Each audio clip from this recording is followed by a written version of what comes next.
Hey, honey. Oh yeah, I'll look for a really good two-player game. Okay, yeah. Patchwork is the best two-player game.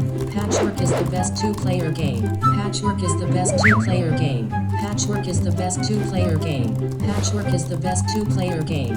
Patchwork is the best two-player game. Patchwork is the best two-player game. Patchwork is the best two-player game then.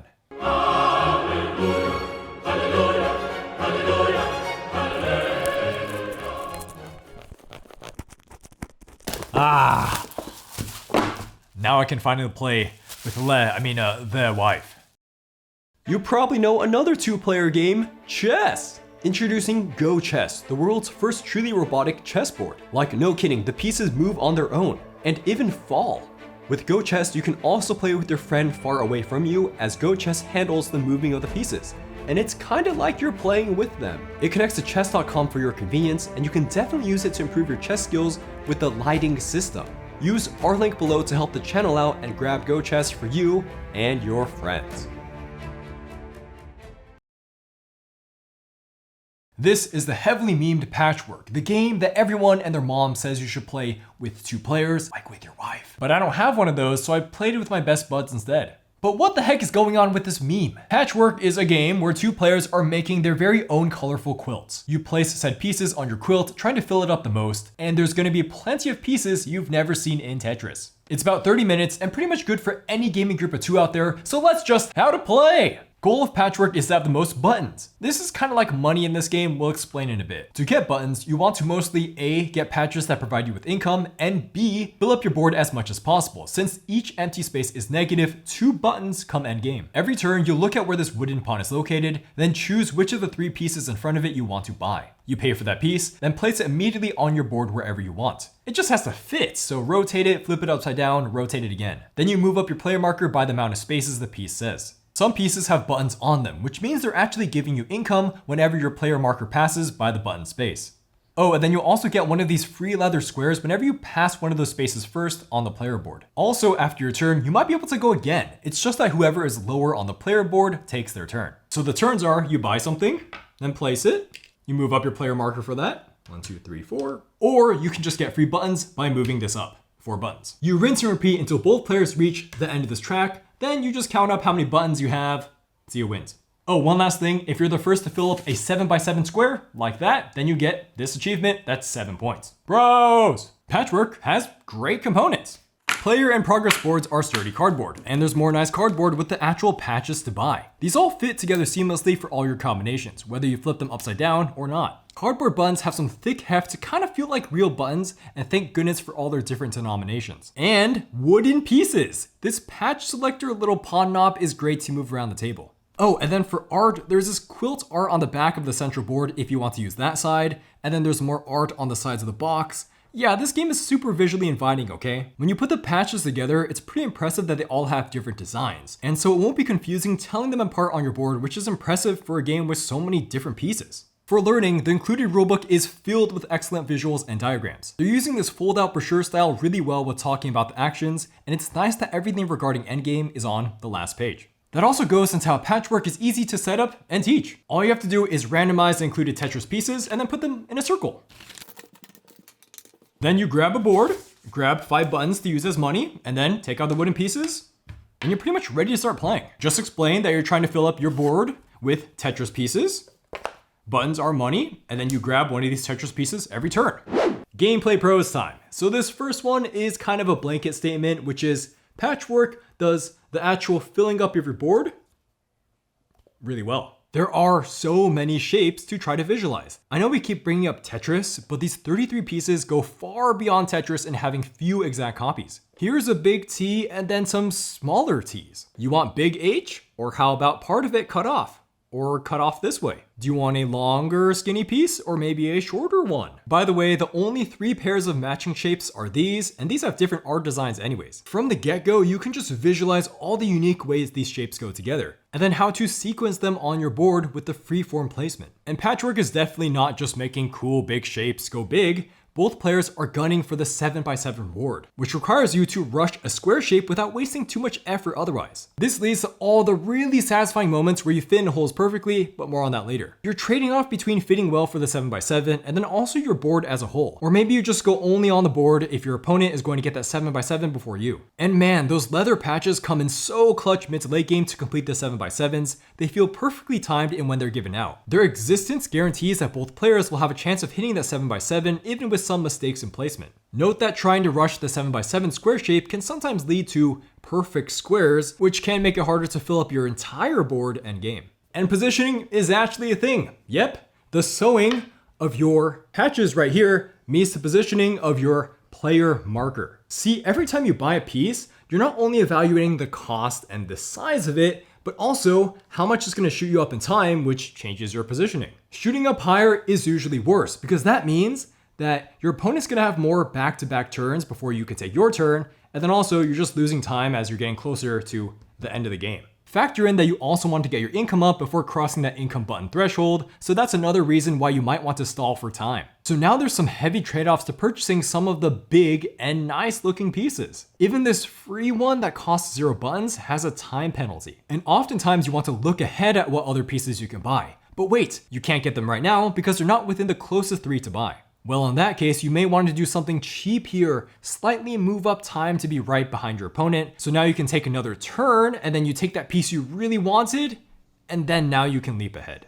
This is where there's some pretty decent counterplay in manipulating the purchasing pawn with the complete open information. You can look at what pieces your opponent needs, then grab them, or jump the purchasing marker perfectly over them so they can't buy them. You always want to look at the patches in clumps of 3 and see which 3 will be available to which player at what time. The next gameplay pro is how Patchwork handles its buttons well. See, the fact that you can just jump up as an action to get free buttons, this means that you don't have to hard go on button income. And also it's really forgiving to newcomers who may not know about rushing button income, and then they can always just get money when they need it. Also, having the buttons double as victory points makes endgame scoring extremely fast and intuitive as you just count up your buttons and subtract your empty spaces. Progression pros. Patchwork will really transform in feeling as the game goes on, as there's more and more patches removed from the buying area, and then also these leather patches start to disappear onto your boards. There's initially a rush to get some income and then get a decent shape to get that 7x7 as fast as possible, and then endgame you're just trying to fill in as many squares as you can. Money, I mean buttons, are just going to keep flowing into your coffers.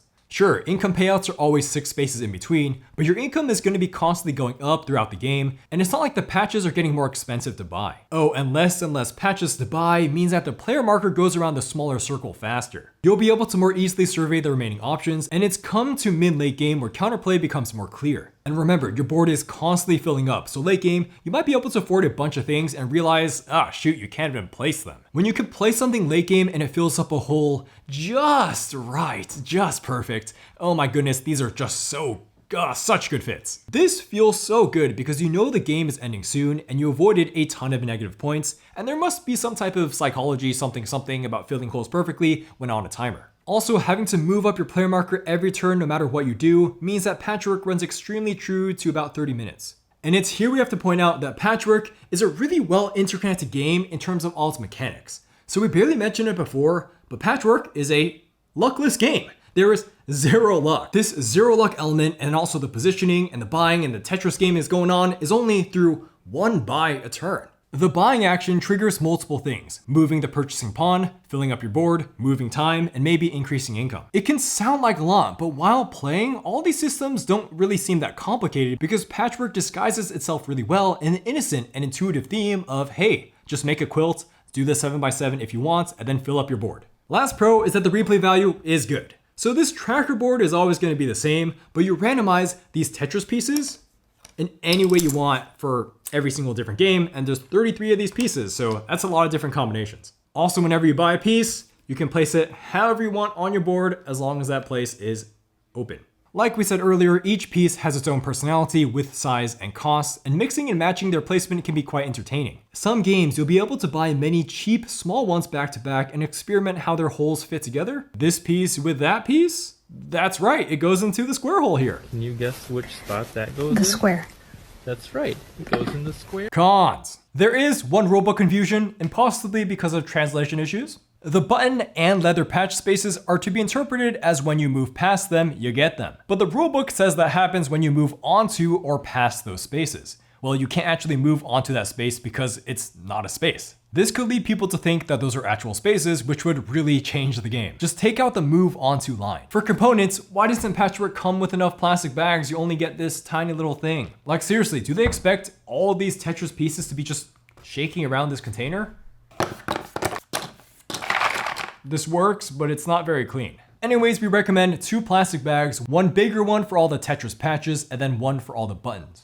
We have one gameplay con, which is that sometimes the randomization of the initial tiles can lead to some dampening of player agency on turns. Do you remember that when you're buying something, you can only buy something within the next 3 tiles? Well, it's entirely possible that the next 3 you can buy are all super high cost tiles, and so you're forced to just move up your player marker to get buttons. A more common scenario is that there's only one thing that you can afford within the 3, and then you just have to buy it, because just moving up your marker to get buttons is not really an efficient move. There can even be some clunky situations where both players slowly move up their markers back to get buttons to afford something, which is just adding unnecessary time to the game. This is where there's some complaints online of veterans claiming that Patchwork is eventually feeling like it plays the game for you because they lost some agency on what they could buy.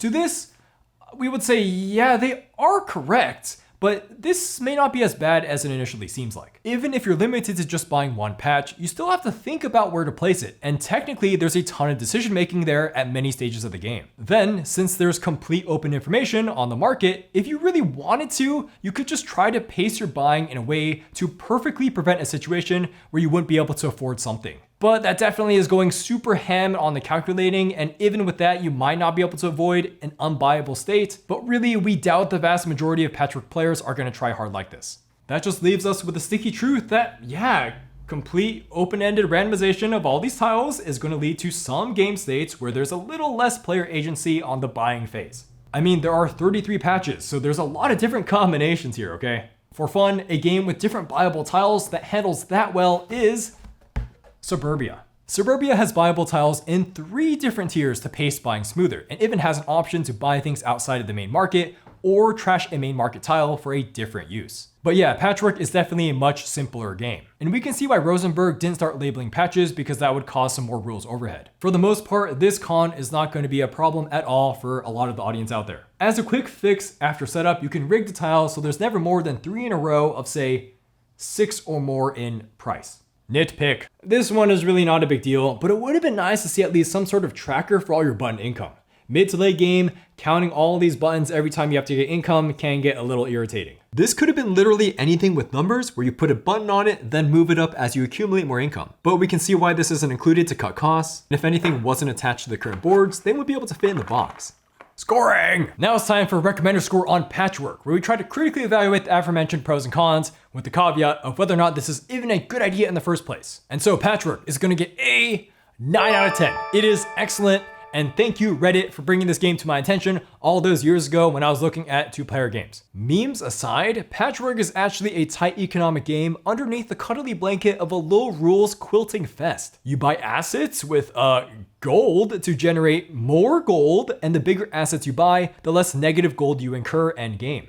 Quite frankly, Patchwork could have been rethemed as City Tycoon 69. You are a corporate real estate developer, tasked with filling up a square city with as many buildings as you can. And some buildings, like malls or sports stadiums, just end up generating more cash for your business. So could there be a way to perfectly calculate the expected values of buys? But Patchwork is wrapped in fluffy quilts, which makes it an incredibly friendly and unique theme, and to many, a quite calming presentation. Like, look how simple these rules are. Again, with it not highlighting its economic backbone, you can totally just vibe with the awesome shapes and colors for your first game or two. It's with this subtle economic approach we can see that Patchwork wasn't meant to be balanced at every single random patch setup, and how blocking off your partner is possible but not a focus. In fact, hate drafting is really minor early game as both players are still figuring out how to build their quilts. Zero luck and perfect information is not advertised anywhere on this box, and we didn't even know that Patchwork was like that until after our first game. And that's how cuddly this game is presenting itself.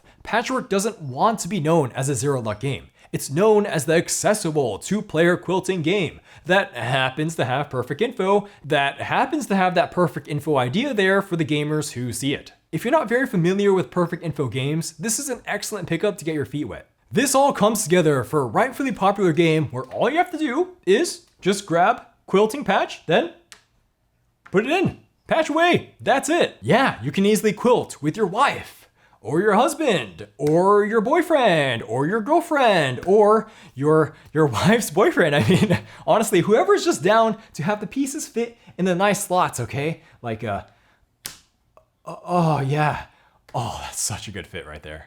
But Ashton, you may say, I am a connoisseur of board games. I play political area controls like TI4, or I have better luckless games like Go, Chess, or Gaia Project that I can play instead. Or I'm more of a card gamer who needs asymmetry. Why the heck would I play this abstract looking lightish game? Well, because gaming is also about who you're playing with. And so Patchwork is an amazing starting point to get people more into this awesome hobby of ours. While you, the gamer, might be optimizing button efficiency and building an engine and hate grabbing patches, your opponent might not be into or not ready for that type of try-harding yet, and they can still have an amazing time playing the visualization game of putting shapes together and seeing button number go up. Heck, if you're not carefully just counting your opponent's buttons all the time during the game, you won't be able to tell who's gonna win until the very end of the game. Or why not just go ham on the theme and replace all the buttons with real buttons? Why not just play so much Patchwork with your wife's boyfriend so now you're taking quilting up as a real hobby with him? My personal score for Patchwork is gonna be a 7 out of 10. I have a good time with it. So some backstory. I was initially very interested in picking up Patchwork when I saw it in high school, where I saw it weirdly over-recommended online and then started cracking up every time I saw it online. I still never pulled the trigger, and then one of my close gaming buddies ended up playing it on TTS, told me the game was way too light, and so I just kind of forgot about it. Fast forward to today, and I'm entering a gaming tournament that features Patchwork as one of the rounds, so then I have to learn Patchwork. So then I bought it, and man, this game is definitely not as light as it was presented to me. Right away, the decisions on how to place the Tetris pieces is really fun, and just touching the buttons and patches is really good feeling in the hand. Patchwork uses physicality really well in my opinion.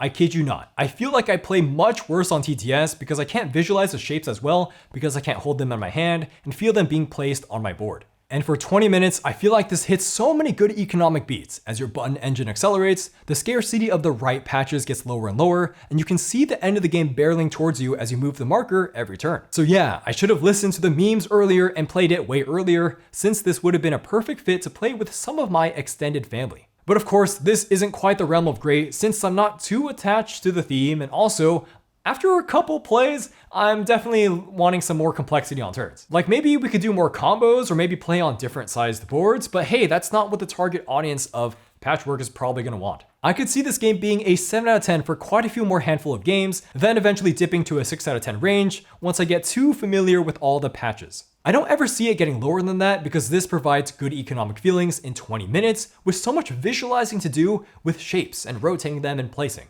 Here's a fun ending statement. I actually think that Patchwork is my favorite U of A Rosenberg game as of right now.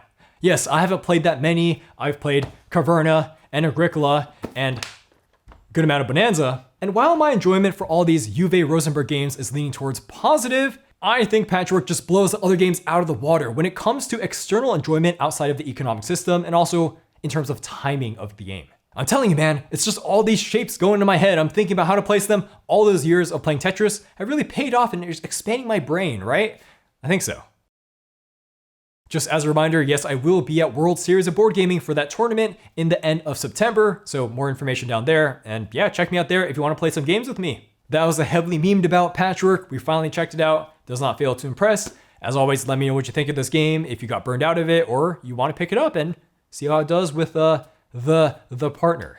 Anyways, let me know what you think. We got our patrons right here. We got some new ones lately. Thank you guys so much. And we also got our trusty Mad Lads of Cardboard here. Yeah, like, comment, subscribe. Yeah. Bye-bye.